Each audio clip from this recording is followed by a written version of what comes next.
ಜಯನಗರದ 3ನೇ ಬ್ಲಾಕ್ನಲ್ಲಿರುವ ಬಂಡೆ ಗಣೇಶ ಎಂದೇ ಪ್ರಸಿದ್ಧಿ ಹೊಂದಿರುವ ಶ್ರೀ ವಿಜಯ ಮಹಾಗಣಪತಿ ದೇವಸ್ಥಾನದಲ್ಲಿ ಶ್ರೀ ದುರ್ಗಾ ಫಿಲಮ್ಸ್ ಪ್ರೊಡಕ್ಷನ್ನಲ್ಲಿ ವಿಘ್ನೇಶ್ ನಿರ್ದೇಶನದ ಧೀರಜ್ ಧೂಳಿಪೇಟ ನಿರ್ಮಾಣದ ಪ್ರೊಡಕ್ಷನ್ ನಂಬರ್ 1 ಸಿನಿಮಾದ ಮುಹೂರ್ತ ಸಮಾರಂಭವು ನೆರವೇರಿತು. ಮುಹೂರ್ತ ಸಮಾರಂಭಕ್ಕೆ ಮುಖ್ಯ ಅತಿಥಿಗಳಾಗಿ ಆಗಮಿಸಿದ್ದ ಖ್ಯಾತ ನಿರ್ಮಾಪಕ ಶ್ರೀ ಕೆ ಮಂಜುರವರು ಚಿತ್ರತಂಡಕ್ಕೆ ಶುಭ ಹಾರೈಸಿದರು. ಕನ್ನಡ ಚಿತ್ರರಂಗದಲ್ಲಿ ಹೊಸ ಪ್ರತಿಭೆಗಳು ಬೆಳೆಯಬೇಕು ಹಾಗೂ ವಿಭಿನ್ನ ರೀತಿಯ ಹೊಸ ಪ್ರಯೋಗಗಳು ನಡೆಯಬೇಕು ಎಂಬುದಾಗಿ ಹೇಳಿ ಯುವ ಕಲಾವಿದರ ಹಾಗೂ ತಂತ್ರಜ್ಞರ ವಿಭಿನ್ನ ರೀತಿಯ ಹೊಸ ಪ್ರಯತ್ನಕ್ಕೆ ಮೆಚ್ಚುಗೆ ವ್ಯಕ್ತಪಡಿಸಿದರು. ಎಲ್ಲರಿಗೂ ನಮಸ್ಕಾರ. ನನ್ನ ಹೆಸರು ವಿಘ್ನೇಶ್ ಅಂತ. ಹಾಗೆ ನನ್ನ ಚಿತ್ರತಂಡದೊಟ್ಟಿಗೆ ಇವತ್ತು ನವರಾತ್ರಿಯ ಸುಸಂದರ್ಭದಲ್ಲಿ ನಾವು ಗಣೇಶನ ಸನ್ನಿಧಾನದಲ್ಲಿ ಮುಹೂರ್ತ ಸಮಾರಂಭವನ್ನು ನೆರವೇರಿಸಿದ್ವಿ. ಹಾಗೆ ಬೆಳಗ್ಗೆ ಕೆ ಮಂಜು ಸರ್ ಅವರು ಬಂದು ನಮಗೆ ಒಂದು ಆಶೀರ್ವಾದ ಮಾಡಿ ಹೋಗಿರ್ತಾರೆ. ಅವರಿಗೆ ಫ್ಲೈಟ್ ಇದ್ದ ಕಾರಣ ಅವರು ಇರ್ಲಿಕ್ಕಾಗಲಿಲ್ಲ. ಆದರೆ ನಾವೆಲ್ಲ ಪೂಜೆ ನೆರವೇರಿಸ್ತೀವಿ. ನಾವು ಈ ತಿಂಗಳು ಹೊಸ ತಂಡವನ್ನು ಕಟ್ಕೊಂಡು, ಅಂದರೆ ನಾವು ಮುಂಚೆ ತುಂಬ ಶಾರ್ಟ್ ಫಿಲ್ಮ್ಸ್ ಎಲ್ಲ ಮಾಡ್ತಿದ್ವಿ. ಈಗ ಒಂದು ಚಿತ್ರ ಮಾಡೋಣ, ಫುಲ್ ಎಂದಿದ್ದು ಒಂದು ಫೀಚರ್ ಫಿಲ್ಮ್ ಮಾಡೋಣ ಅಂತ ಹೇಳಿ ಕನ್ನಡದಲ್ಲಿ ಒಂದು ಹೊಸ ಪ್ರಯತ್ನ ಮಾಡ್ತಾ ಇದ್ವಿ.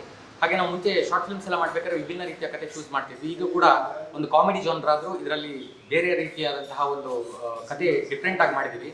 ರಿವರ್ಸ್ ಸ್ಕ್ರೀನ್ ಪ್ಲೇ ಇರ್ಬೋದು, ಅದರಲ್ಲಿ ಬರುವಂಥ ಕ್ಯಾರೆಕ್ಟರ್ಗಳಿರ್ಬೋದು, ಕಮ್ಮಿ ಕಾಸ್ಟ್ ಇಟ್ಕೊಂಡು ಹೇಗೆ ಯಾವ ರೀತಿಯಲ್ಲಿ ಒಂದು ಇಂಟ್ರೆಸ್ಟಿಂಗ್ ಆಗಿ ಮಾಡ್ಬೋದು ಅನ್ನೋಂಥದ್ದು ಒಂದು ಇವತ್ತು ಪ್ರಯತ್ನವನ್ನು ನಾವೆಲ್ಲ ಸೇರಿ ಮಾಡ್ತಾ ಇದ್ವಿ. ಹಾಗೆ ಇದೆಲ್ಲ ನಮ್ಮ ಹೊಸ ಹುಡುಗರು, ನಮ್ಮ ಪ್ರಯತ್ನಕ್ಕೆ ನಿಮ್ಮ ಎಲ್ಲರ ಆಶೀರ್ವಾದ ಬೇಕು.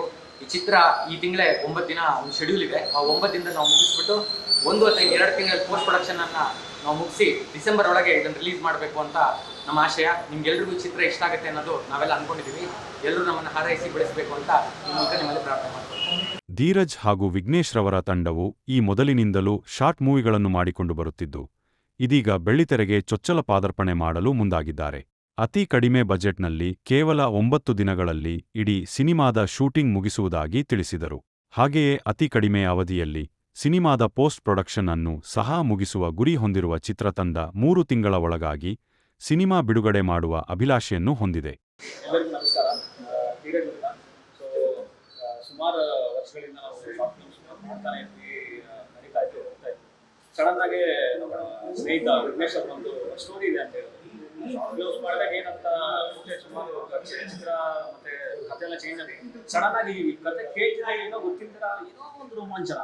ಸಡನ್ ಆಗಿ ಈ ಕತೆ ನನಗೋಸ್ಕರನೇ ಬಂದಿದ್ದಾರೆ ಅವರು, ಇಷ್ಟು ಜನ ಇಷ್ಟು ತಂಡ ಒಪ್ಪಿಕೊಂಡು ಇಷ್ಟು ದಿನ ಕಷ್ಟಪಟ್ಟು ಕೊನೆಗೆ ಟೀಚರ್ ಮಾಡೋಣ ಅಂತ